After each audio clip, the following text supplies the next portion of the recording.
روشنی کے سفر میں آپ اپنے میزبان آفتاب احمد خانزادہ کے ساتھ ہیں۔ جب سماجی ناانصافی کو قتل کر دیا جاتا ہے تو ناانصافی کا آسیب پورے سماج کو اپنی لپیٹ میں لے لیتا ہے۔ آئیں اسے بہت قریب سے دیکھنے کی کوشش کرتے ہیں۔ پرتگال کے نوبل انعام یافتہ ادیب ہوزے سارامیگو لکھتا ہے، فلورنس کے مسافات کے ایک گاؤں میں 400 سال قبل پہلے گاؤں کے لوگ اپنے گھروں میں تھے یا کھیتوں میں کام کر رہے تھے کہ انہوں نے گرجا گھر کے گھنٹی کی آواز سنی۔ پرہیزگاری کے ان دنوں میں گھنٹی بار بار بجا کرتی تھی، اس لیے اس آواز پر کوئی حیران نہ ہوا، مگر یہ گھنٹی موت کا اعلان تھی اور گاؤں میں کوئی شخص مر گیا تھا۔ گاؤں والے جلد ہی گرجا گھر کے سامنے جمع ہو گئے اور یہ انتظار کرنے لگے کہ انہیں بتایا جائے کہ کون مر گیا ہے۔ گھنٹی اور کچھ دیر بجتی رہی اور پھر خاموش ہو گئی۔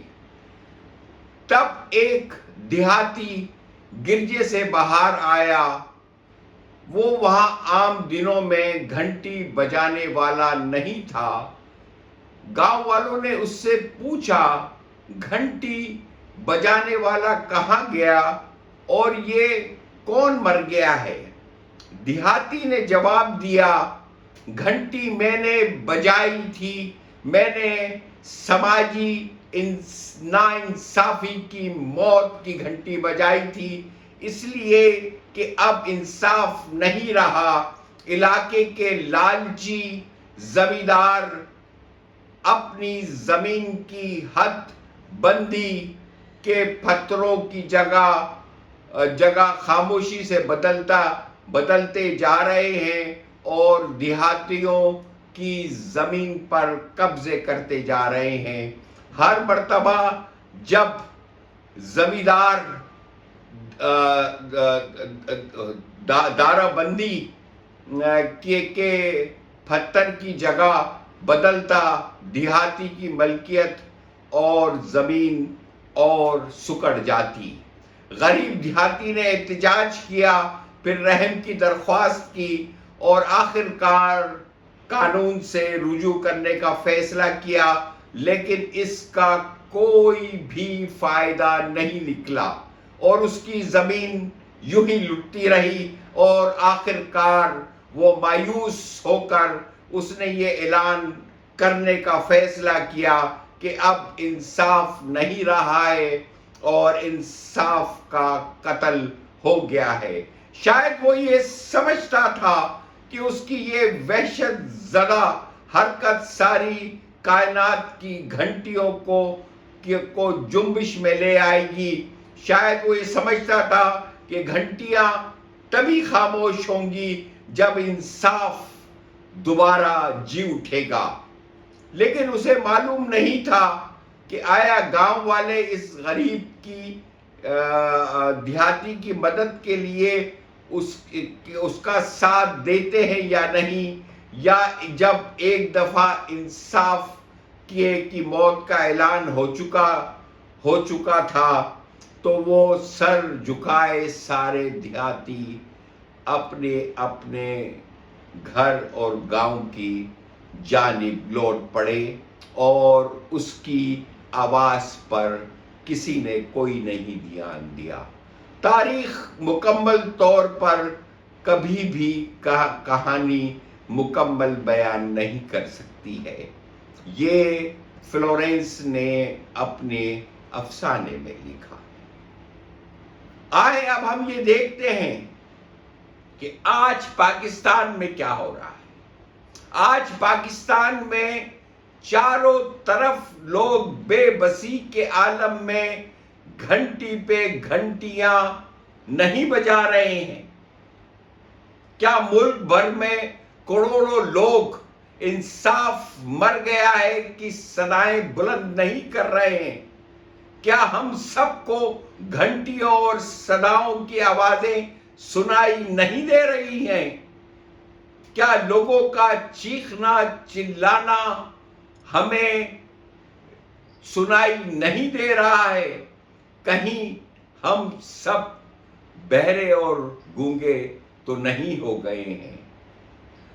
ترک ادیب اورہان پامک اپنے ناول میرا نام سرخ میں لکھ کے پہلے باب میں ایک لکھتا ہے کہ ایک کنویں سے مردے کی آواز آتی ہے کہ اسے قتل کیا گیا ہے۔ وہ شاہی مصور آفندی ہے۔ آپ اور کچھ نہ کریں، آج پاکستان کے ایک ایک قبرستان میں گھوم لیں، ایک ایک قبر پر جا کر اس سے باہر نکلنے والی سرگوشیوں کو اپنے کانوں سے سنیں۔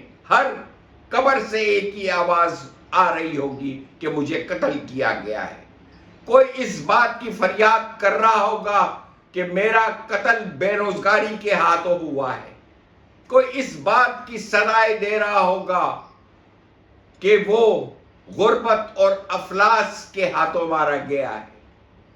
کوئی اس بات کی صدائیں اور فریادیں کر رہا ہوگا کہ وہ مہنگائی کے ہاتھوں قتل کیا گیا ہے۔ قبروں سے نکلنے والے تمام الفاظ تم سے قبرستان میں جب تم قبرستان میں گھوم رہے ہوگے تو آ کر لپٹ جائیں گے۔ آج پورے ملک میں یہ عالم ہے کہ 20 گھنٹے کی لوڈ شیڈنگ ہو رہی ہے۔ ایک طرف ملک کے اصل مالک 20 گھنٹوں کی اذیتیں اٹھا رہے ہیں اور چند سو اشرافیہ جو سارا دن اس ملک کو نوچنے میں مصروف ہیں، ان کے ایسی ایئر کنڈیشن کبھی بند نہیں ہو رہے ہیں، نہ گھروں کے نہ گاڑیوں کے۔ اس قدر ناانصافی دنیا کے کسی ملک میں نظر نہیں آئے گی۔ آج لوگوں کے پاس بجلی ادا کرنے کے، روٹی خریدنے تک کے پیسے نہیں ہیں۔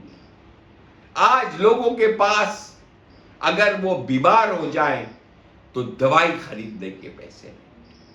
آج لوگوں کے پاس اتنے پیسے نہیں ہیں کہ وہ سفر کر سکیں۔ آج لوگوں کے پاس اتنے پیسے نہیں ہیں کہ وہ زندہ رہ سکیں۔ اسی لیے آج چاروں طرف ملک میں گھنٹیاں بج رہی ہیں کہ سماجی انصاف پاکستان میں قتل ہو گیا۔ خدا